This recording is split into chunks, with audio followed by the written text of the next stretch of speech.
La douleur, une notion complexe à la fois omniprésente dans le milieu des soins.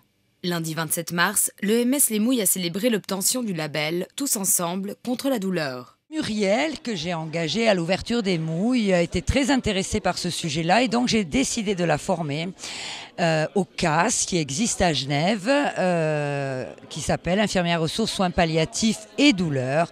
Et c'est de là qu'est parti son projet puisqu'elle devait mettre en place sur le terrain une évaluation, un projet qui fonctionne et elle a choisi de s'orienter vers celui de la douleur.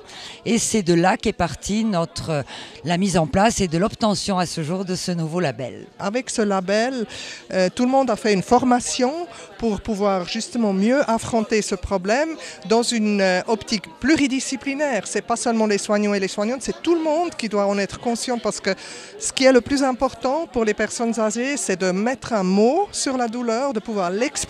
Je me suis luxé 5 fois la hanche et là, les médecins de l'hôpital cantonal m'ont demandé si ça me faisait rien de vivre dans une attelle et de rester jour et nuit dans l'attelle. Donc la nuit, je peux l'ouvrir un petit peu, c'est tout. J'ai accepté et depuis, ça va bien. J'ai une question. Quand vous dites que vous avez une douleur de 2 à 3 sur 10, ça fait partie justement de cette façon d'évaluer la douleur qu'on vous a demandé ?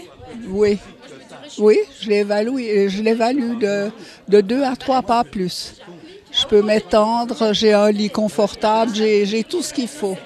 Et très peu de médicaments.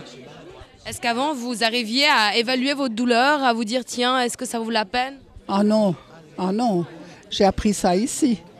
Voilà, aux Mouilles. Concrètement, comment approcher la douleur, ce 5e signe vital ? On appelle ça des evidence-based practice.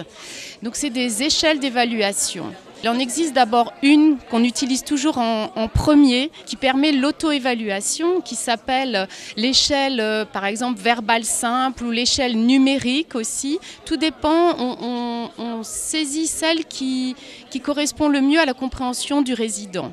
Le but, c'est qu'il puisse s'auto-évaluer.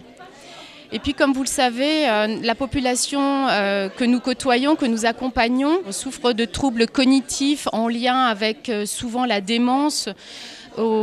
Et du coup, il existe pour ça des échelles d'hétéro-évaluation spécifiques pour la personne âgée, que nous avons mis en place aussi ici. Et le personnel a été formé, bien sûr d'abord infirmiers, puis les ASSC et aides-soignantes.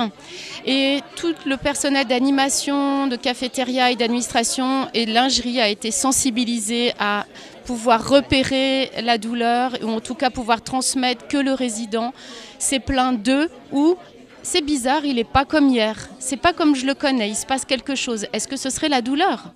L'EMS Les Mouilles fait désormais partie de la famille des institutions labellisées par l'association internationale Ensemble contre la douleur. Le label est valable 3 ans.